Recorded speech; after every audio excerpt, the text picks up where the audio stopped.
धरती पे औराई की पावन धरती पे मैं उपस्थित हूँ और मैं आप लोगों के बीच में हूँ। औराई की धरती वो उज्जवल धरती रही है जो कि ध्वजा बाबू, राम वृक्ष बेनीपुरी, मथुरा बाबू, राम दयालु बाबू की धरती रही है। चार स्वतंत्रता सेनानी ने अपने पूरी तरह से सब कुछ निछावर कर दिया स्वतंत्रता के लिए। वो धरती औराई की धरती उज्जवल धरती रही है और उस उज्जवल धरती, उस पावन धरती, उस पवित्र धरती, उस सभी धरती में मैं आज हूँ। मेरा जीवन धन्य हो गया यहाँ पे आकर के और यहाँ पे रह करके। मेरा जीवन पूरे बिहार में, बिहार पुत्र, बिहार सेवा संहिता के तहत पूरा मेरा बिहार कर्म भूमि हुआ करता था। मैंने उस पद को निछावर करके, अपने सर्वोच्च चीज जीवन निछावर करके औराई को अपना जन्मभूमि तो मेरा मुजफ्फरपुर, लेकिन इसे मैं पूरा बिहार जो कर्म भूमि हुआ करता था उसके जगह पे सिर्फ औराई को मैं अपना कर्म भूमि बना लिया हूँ। मैं चाहूँगा जीऊँगा यहीं पे, मरूंगा यहीं पे। सबसे पहले आप लोगों के बीच में सभी मीडिया बंद हो, इलेक्ट्रॉनिक मीडिया बंद हो, प्रिंट मीडिया बंद हो, सोशल मीडिया बंद हो, सभी को मैं नमन करता हूँ, प्रणाम करता हूँ। और आपको, आप लोगों के माध्यम से जो संदेश औराई की जनता तक, एक एक जनता तक और मुजफ्फरपुर की जनता तक और पूरे बिहार की जनता तक, पटना तक आप लोग पहुंचा रहे हैं आवाज, उन सभी जनता जनार्दन को मैं प्रणाम नमन करता हूं।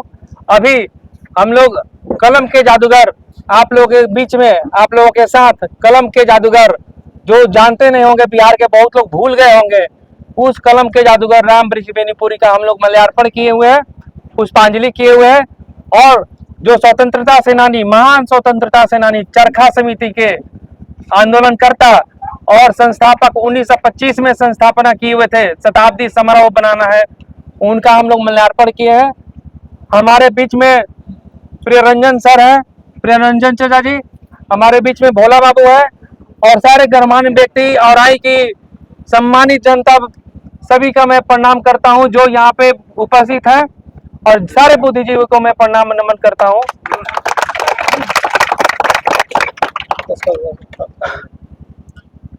ये मेरा सौभाग्य है कि इस 12 तारीख को हम लोगों ने ठाना है कि औराई महोत्सव मनाया जाए। औराई महोत्सव जैसे कि हमारा प्राचीन इतिहास बहुत उज्जवल था और उसको राजा राम मोहन राय, ईश्वर चंद्र विद्यासागर, ये सारे चीज जैसे उसको हम लोगों का पुनर्जागरण का शुरुआत किया था, आप लोग जो इतिहास जानते होंगे, उसी तरह से इस सांस्कृतिक पुनर्जागरण की शुरुआत होने वाली है 12 तारीख को। और ये हो चुकी है जिस दिन मैंने 16 अगस्त 2021 को मैंने कसम खाई थी अपने बच्चे का, औराई के एक एक बच्चे के भविष्य को सुधारने के लिए मैंने दृढ़ संकल्पित हुआ था तब। तो इस 12 तारीख को जो हम लोगों का औराई महोत्सव मनाना है, जैसे केसरिया महोत्सव होता है, जैसे अन्य महोत्सव होता है, औराई की उस पावन धरती जिसने इस वैसे वैसे सपूत पैदा किया है, हमारे लिए धरोहर है, हमारे लिए प्रेरणा स्रोत है। आत्म बलिदान, त्याग और समर्पण, कर्मठता, अनुशासन, ईमानदारी क्या चीज होता है, इन लोगों से प्रेरणा मिलती है। राम वृक्ष बेनीपुरी और जो कलम के जादूगर और ध्वजा बाबू जिन्होंने चरखा समिति की स्थापना किया था, उसके संबंध में अभी कार्यक्रम क्रियान्वयन समिति की बैठक होगी और कार्य बांटे जाएंगे कि किस तरह से 12 तारीख का कार्यक्रम को महान बनाया जाएगा। और पटना ही नहीं, दिल्ली तक ये औराई की धरती जानी जाएगी, वो पवित्र धरती है, उसी के संबंध में ये है। आज के प्रेस कॉन्फ्रेंस का उद्देश्य मात्र एक ये भी है और साथ ही साथ आप लोग जानते हैं कि राजनीति आपके जीवन को निर्धारित करता है, आपके समाज को निर्धारित करता है, आपके भविष्य को निर्धारित करता है, आपके बच्चों के भविष्य को निर्धारित करता है, आपके रोड, नाली, गाली, पुल, पुलिया, हर चीज के, शिक्षा के स्तर के सब चीज को निर्धारित करता है। और राजनीति के बिना आपका जीवन, अगर राजनीति में अगर आप लोग दिशा दशा नहीं निर्धारित करिएगा तो राजनीति में गलत लोग चले जाते हैं। आप लोग राजनीति को, हम लोग छोड़ देते हैं, अच्छे लोग छोड़ देते हैं, तो ऐसी स्थिति में गलत चले जाते हैं और राजनीति को अपने हिसाब से दिग्भ्रमित करके राजनीति का उपयोग करते हैं, दुरुपयोग करते हैं। इसी लोकतंत्र के माध्यम से, व्यवस्था के ऊंचाई तक पहुंच करके इसे अव्यवस्थित कर देते हैं। और इसी के लिए एक उद्देश्य ये भी है। लेकिन आज के जो कार्यक्रम होगा सांस्कृतिक और जो औराई के जो महोत्सव को लेकर के उस कार्यक्रम क्रियान्वयन समिति की बैठक है, उसके संबंध में अभी प्रेस कॉन्फ्रेंस में आप लोग ये जान लीजिए कि मेरा मुजफ्फरपुर में पुश्तैनी रहा है और मेरे बाबूजी गोपालगंज से लेके कटिहार और कानपुर, उन्नाव, दिल्ली तक बिजनेस किए हुए हैं। हम दिल्ली में तैयारी किए थे और दिल्ली में वहीं से ग्रेजुएशन किए, वहीं से मास कम्युनिकेशन, वहीं से पढ़ाई, वहीं से आईएएस की तैयारी। लेकिन फाइनली हम बिहार में, हमको भाग्य लिखा था तो बिहार की धरती में मैंने बिहार को कर्मभूमि बनाया। उस समय प्रेरणा आईएएस अकेडमी कोचिंग में चला रहा था और 15 में मेरा जॉब, 13 का जॉब था, 15 में मैंने जॉब ज्वाइन किया, देर से ज्वाइन किया। 10 साल के जॉब और अनुभव लेने के बाद मैंने ये समझा, महसूस किया कि आईएएस, आईपीएस, पीसीएस जितने भी पदाधिकारीगण हैं, आप लोग समझते होंगे कि बहुत ग्रेट हैं, महान हैं।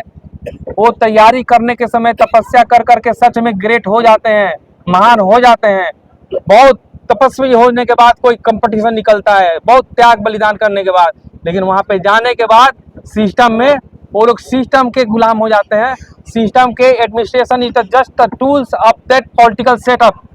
आप डेमोक्रेटिक सेटअप में रह रहे हैं। जो संविधान पढ़े हुए जानते हैं कि जो जनता जनार्दन वही मालिक है, आप सब मालिक हैं। लेकिन जनता जनार्दन को गुलाम बना करके, मूर्ख बना करके, ठग करके, और कुछ लोग पहुंच जाते हैं वहां पे, वैसे वैसे लोग जो कि विधायक मंत्री बन करके, और उन्हीं आईएएस लोगों को अपने हिसाब से, अपने क्षुद्र हितों के हिसाब से उसका यूज करते हैं। इसलिए जब मैं देखा, समझा, तो लगा कि नहीं, प्रशासनिक पद इम्पोर्टेंट नहीं है, उससे ज्यादा इम्पोर्टेंट जनता जनार्दन के अगर जीवन में अगर कुछ आमूलचूल परिवर्तन करना है तो उसके लिए आपको राजनीति में आना ही पड़ेगा। और तभी मैंने 16 अगस्त 2021 को जो कसम खाई अपने बच्चे का कि मैं इस राजनीति में आकर के, राजनीति जो गंदा समझा जाता है, पिछले 3-4 साल से लगातार मेरे परिवार, नातेदार, रिश्तेदार, मेरे संबंधी, दोस्त, सारे लोग बार बार हमको समझाते रहे कि राजनीति गंदा है, उसमें मत जाओ, आरोप लगेगा, कीचड़ उछाले जाएंगे, तुमको बर्बाद कर दिया जाएगा, धमकियां मिलेंगी। और आपको पता हो कि जिस दिन मेरा रेजिग्नेशन स्वीकृत हुआ उसी दिन से हमको धमकियां मिलने शुरू हो गई है। उसको साक्ष्य के साथ समय पे मैं उसको उजागर करूंगा। और सच में जो लोगों ने बोला था कि हाँ राजनीति गंदा है, तो मैं कहता था और कहता हूँ, कहता रहूंगा, राजनीति गंदा नहीं होता है। राजनीति आप लोगों का जीवन निर्धारित करता है। राजनीति में शामिल लोग, हम लोग अच्छे लोग छोड़ दिए हैं तो गंदे लोग वहां पे जाके, चलाने वाले लोग गंदे हैं। राजनीति को चलाने वाले लोग गंदे हैं क्योंकि हम लोग उसे छोड़ दिए हैं। हम लोगों को आगे बढ़ना होगा।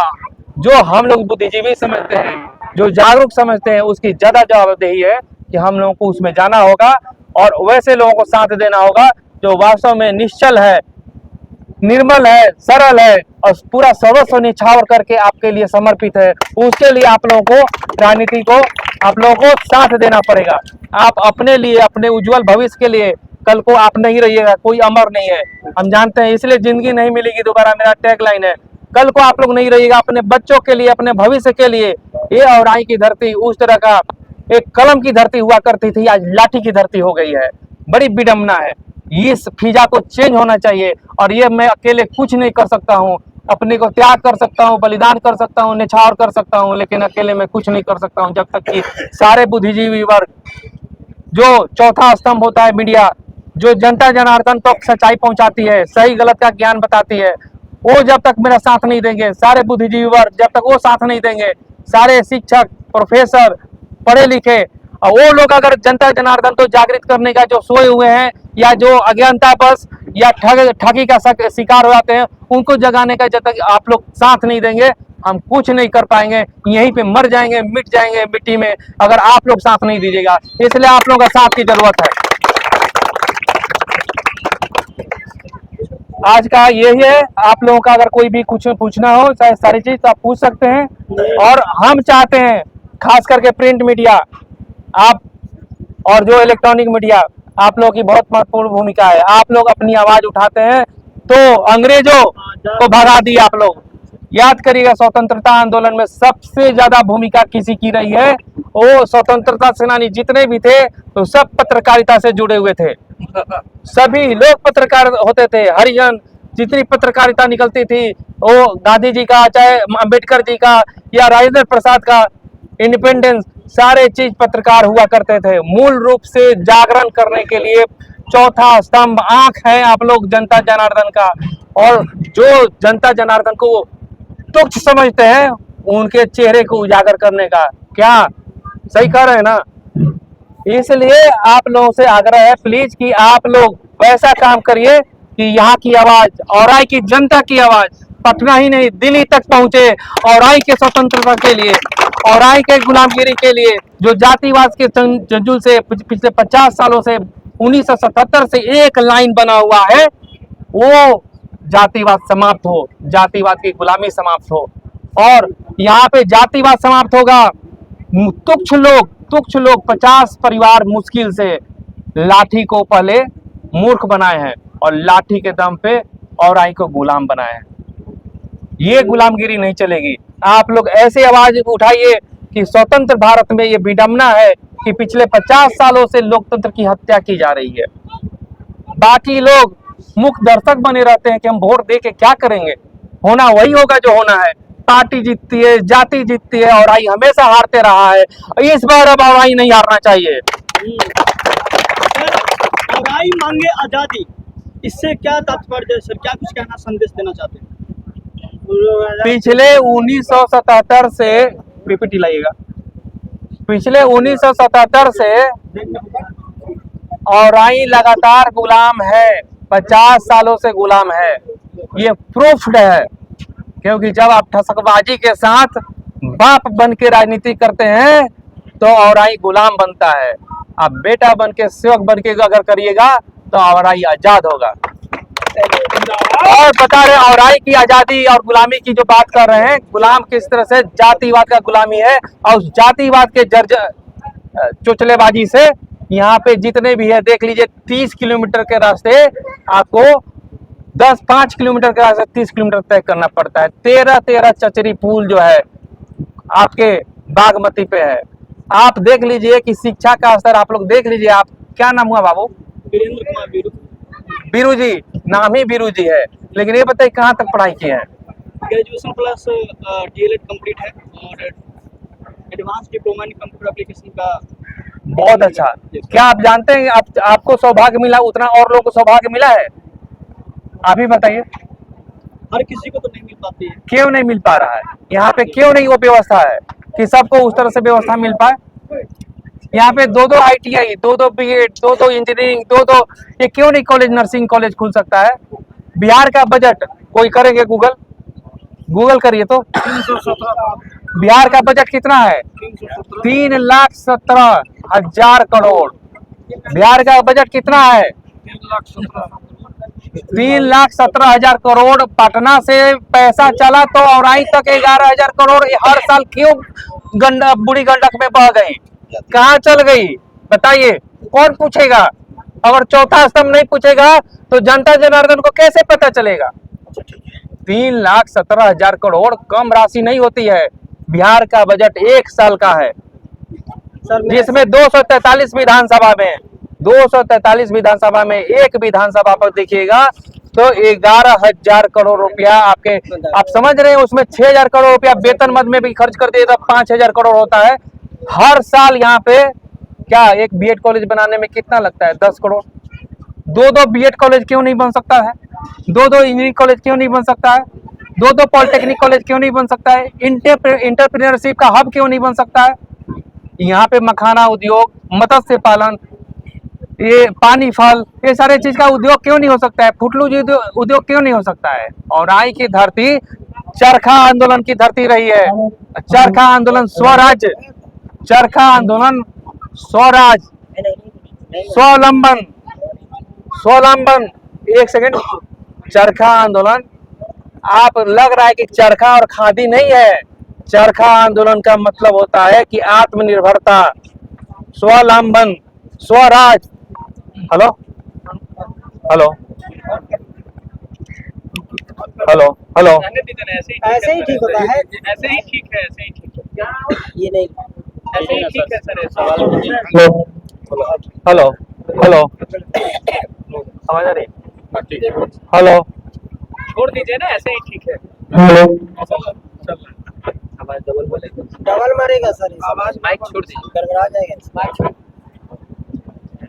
क्वेश्चन कीजिए चरखा आंदोलन के जननायक ध्वजा बाबू मामूली बात नहीं है। गांधी जी के आत्मनिर्भरता स्वराज के साथी रहे हैं। और इस चरखा आंदोलन आप समझते हो कि खाली चरखा काटना नहीं, मैनचेस्टर से जो कपड़े आते थे जिसमें अंग्रेजों को उसमें मुनाफा होता था, जिसके कारण ये भारत को गुलाम बनाया जाता था कि यहाँ के आर्थिक शोषण किया जाए। अंग्रेजों को कोई शौक नहीं था यहाँ पे शासन लाठी लगाने के शासन किया जाए।